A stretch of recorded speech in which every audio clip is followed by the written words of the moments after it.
My name is Agatha. I'm 19 years old, and I work at a Walmart by a small town called Jackson in Kentucky.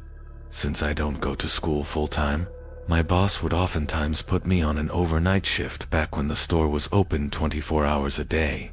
Given that it was a supercenter, there would still be a number of employees working. My shift this one particular night was 10 p.m. to 7 a.m. I was one of only a couple of employees doing stock work. There was 1 or 2 employees at registers up front. Given that our store sits in the countryside of Kentucky, we didn't really get much business at these insane hours of the night. However, it was a prime restocking period. I didn't personally know the other employees working that night, but it's not like we'd run into each other in the giant store anyway. I started my night folding pants in the men's department and generally tidying up. I kept headphones in at night because usually there would be no one to tell me to take them out. A customer came to the jeans section, and at that time, it was around 11:30 p.m., so it wasn't really that weird. People would still come in and close shop till usually around midnight. The customer came up to me and asked me if we had any more of the specific pants he found in a different waist size. I apologized and told him only whatever was on the rack. He thanked me and walked away. I made accidental eye contact with him as soon as he stood by the rack, putting the jeans back. It was kind of awkward. He stared at me for a second and then walked away. I then continued with my work. Some time passed, and the store started to look like a ghost town. No one to be seen, as far as the eye could see. I think it was like 1 a.m. I had made my way over to the appliances section. I was doing a lot of back and forth work with boxers from the back section, where we kept all the items that were yet to go out. I brought a wagon full of boxers to one of the aisles and started stocking the shelves. Because the shelves were empty though, I was able to notice someone through the next aisle over, and they were watching me. As soon as he realized that I noticed him staring in my direction, he then looked away.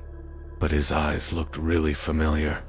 I stepped closer to get a better view, and I realized it was the same customer from like 2 hours earlier. How in the world could he still be in the store without making it obvious? I took the wagon with me and passed the next aisle over, just to get a look and see if the man had any items in his hands. His hands were completely empty. No way could he be shopping for 2 hours and not pick up a single item. Something wasn't right. I quickly finished up restocking the shelf with coffee machines and other appliances, then brought the empty wagon to the back area. I chilled out in there for a while, because, quite frankly, I felt like that guy might have been following or watching me longer than I realized. I played on my phone for a little while in the employee lounge. Then, when I figured it was time to get back to work, I decided I would do grocery work instead, just to be in a different part of the store. I went into the dairy cooler and filled a bunch of crates with dairy products like milk and yogurts. This took a lot of time to do because I had to check the dates on the products and such. Over the loud sound of the giant refrigerators keeping the cooler cold, I heard the door to the dairy cooler burst open. There was conveniently a gap in the boxes sitting on one of the pallets that allowed me to peek through it to the door of the cooler. And I kid you not, it was that same customer. I ran to cover under one of the shelves and pushed a big box full of eggs in front of me. I didn't have to worry about making noise, because the refrigerators were so loud. For anyone wondering why I decided to hide, well, I already assumed this guy was hanging around the store watching me. Seeing him in the employees only section, and also coming into the dairy cooler after me, was a big red flag, and something bad was definitely about to go down. I hid behind that box with my head down for the longest time, expecting to hear the doors to the cooler open and close eventually. After a while of hiding and not looking, I assumed maybe he left after looking for me. I lifted my head from my arms for the first time and looked up in front of the box just to realize he was right there.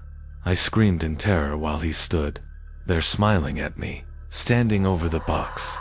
But his smile vanished as soon as I started to scream. He tried putting his hand on my lips to muffle my scream, but I didn't allow that to go any further. I pushed the box of eggs over right into him, and the eggs falling to the floor made him step back, looking down at his shoes. I ran right past him, but he didn't grab me, so I continued to run till I found another stock worker and told him to help me. The employee's name was Joe. I remember from his name tag. Suddenly, the man from the dairy cooler came up to the two of us and apologized, explaining that he was from corporate and was coming to make sure everything was running smoothly. He said he didn't mean to scare me and was simply checking up on me in the dairy cooler to make sure I wasn't slacking off. This Joe guy seemed to believe it all, but then again he didn't seem very smart at all. I asked the man why he put his hand on my mouth, and he said he was trying to avoid making a scene. Then, shockingly, he gave me the order to finish up the appliance section, and he disappeared. As he was speed walking away down the aisle, I called out, "What's your name?" And he called back, "Tom." And just like that, he was gone. The next day I called one of the managers and asked if there was supposed to be a visit from corporate the night before and if a creepy man named Tom sounded familiar. My manager Maggie said it sounded like complete BS. There was no record of anyone from corporate named Tom who was supposed to come visit, nor would anyone from corporate ever be in the store at 2 a.m. They then went ahead and checked the camera footage, and a police report was filed when they realized this was a random man, and the cameras proved this man had been stalking me between the aisles for the better part of the first few hours of my shift. I told Margaret I couldn't do night shifts anymore after that, and she understood. She ended up changing my schedule to morning shift. I still work there now, but more so as a day stock person or a cashier. What's one place you can go to find the weirdest and strangest creatures in our society? Take a guess. Leave your thoughts in the comments below. We'll definitely be reading through. Well, for me it definitely has to be Walmart.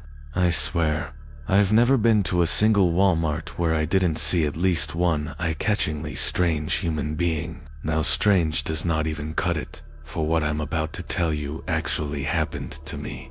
It was the Thursday before Black Friday. My Walmart was open extra late.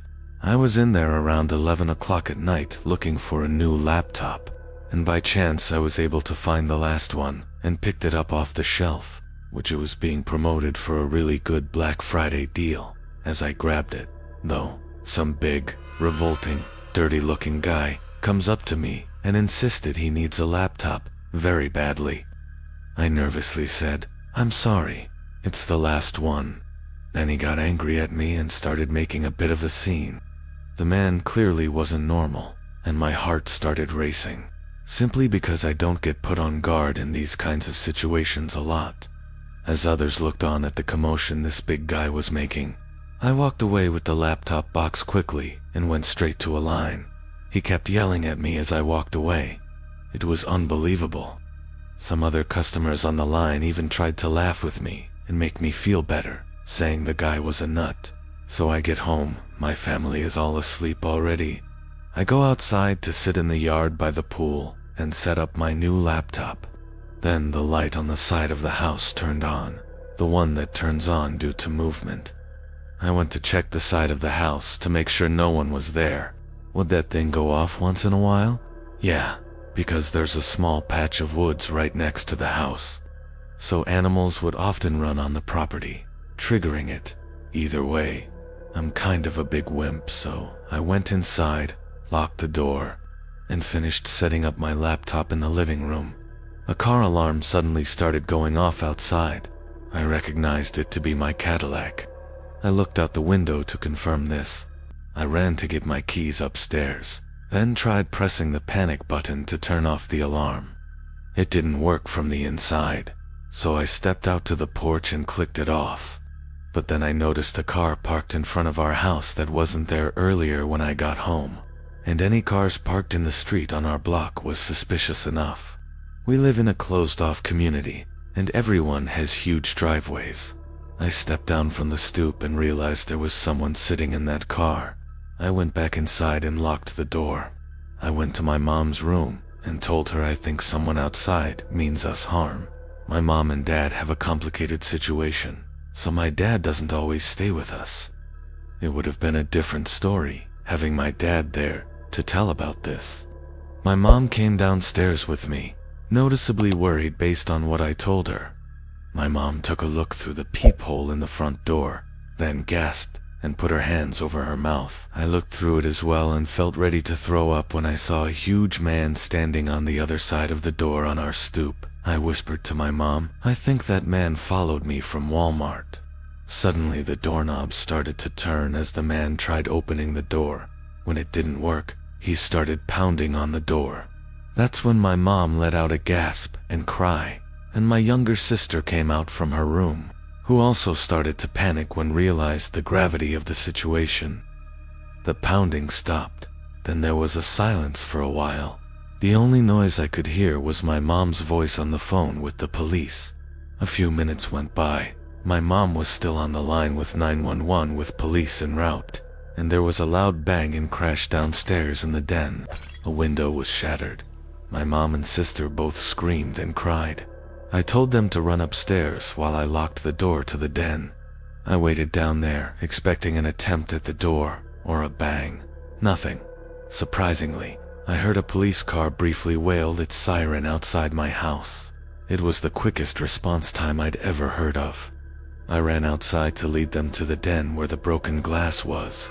There they found the huge, dirty, crazy-looking man hiding behind one of our couches. He was arrested at once, and we pressed charges. All the while, he was screaming profanities and threats at me, not helping his case. Both cops told me the guy seemed unstable and on some kind of drugs, but told us to get a good night's rest because he wouldn't be bothering us again. So, while it may be fun to watch people at Walmart and laugh at some of the goofy things you see, realize that you may also find some of the more dangerous people in our society in your local Walmart. Working the night shift at Walmart as a night stock person on the weekends was my second job when I was finishing up college. I needed to pay off my loans, so I had to make money however possible. I didn't deal with customers or anything. I would just sign for night deliveries, do warehouse work, and stock shelves in the store during after hours. The typical shift would usually be either 11 to 7 or a 12 to 7. On July 9th, 2015, a Thursday night I would never forget, I was midway through my shift in the electronics department when I saw in the corner of my eye someone walked past the aisle I was working in. This wouldn't usually catch my attention if it weren't for the fact that there were only two other workers in the building with me that night, Sean and Kennedy. They were both wearing the same staff shirts I was wearing. I would know because we all clocked in at the same time. The person I saw in the corner of my eye was wearing all black, so I naturally walked to the end of the aisle and did a little peep around the shelf. No one was there. I yelled both Sean and Kennedy's names. So, when they didn't answer, it made it even strangers. But regardless, I went back to work. I was holding in pee for a while, and I told myself I'd go when I finished work in that aisle. Seconds later, there was a huge crash a few aisles down. It actually startled me. I ran over to see what it was, and a bicycle was somehow knocked off its hook. The hook was still fine and in place. It seemed like someone would have had to put effort into knocking this down. I hung it back up and started walking around the aisles, suspicious as hell. I got to the last aisle towards the back of the store, which was the paper and cleaning aisle. Then there was this freaky-ass sound that I could best describe as a laugh. It sounded like it came from literally the next aisle over. So once again I did a short run back to that aisle and felt my heart drop when I saw a man dressed in all black, waiting by the end of the aisle with his back facing me. But his head turned so that all I saw was only half his face. Then he suddenly ran not towards me, but down some other aisle. I heard his footsteps running around. I was faced with the choice of chasing after him or going to find my two coworkers, and I chose the latter. All the while I heard these freakish laughing sounds and footsteps that I honestly felt like were circling me. I found Sean in the women's department and told them to be on the lookout for someone who wasn't meant to be in the building dressed in all black. We didn't have walkie-talkies, so I asked him to tell Kennedy in case he ran into him. I excused myself to the restroom because I couldn't hold it any longer. I had to go to the really bad. I ran to the employees-only bathroom, which was in the warehouse section. I put a nest of toilet paper on the seat in one of the stalls and sat down, and yes, I'm the kind of person to sit when I pee. The door to the bathroom opened and closed naturally. With 3 to 4 people in the building, I said, "Who is that?" And, with no answer, I assumed the worst. I heard that horrific laughing again, and someone stepped into view from between the crack in the door. Looking right in, they stepped closer, until the crack was completely covered, and all I saw of their face was an eye. Then the whispering began, unintelligible whispering. But the echo from the bathroom just made it more unsettling. I just remembered I had an elven phone number saved on my phone, so I got it out and called him at once. I was very loud with what I was saying, telling Sean to get to the bathroom at once and help me. I stayed on the line with him and watched as the man on the other side of the stall left one more time, then ran out of the bathroom. I told Sean to hurry, and 20 to 30 seconds later, Sean entered the bathroom. He said he didn't see anyone on his way there. We didn't have any security guys working when the store was closed, so we couldn't even go look at the cameras. I stayed by Sean the rest of the night, helping in whatever sections he was working in, because safety in numbers. I texted my boss that night, and when I woke up at 3 p.m. the next day, I read his response.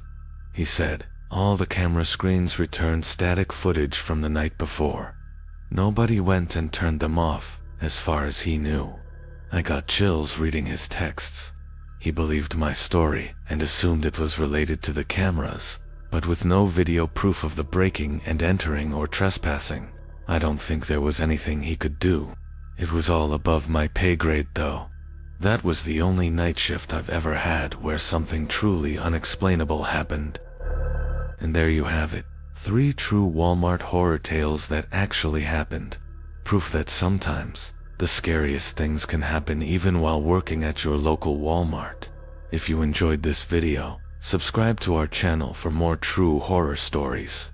And also make sure to click the video on screen for another awesome true horror story, or check out our channel for more amazing content just like this one. Till next time.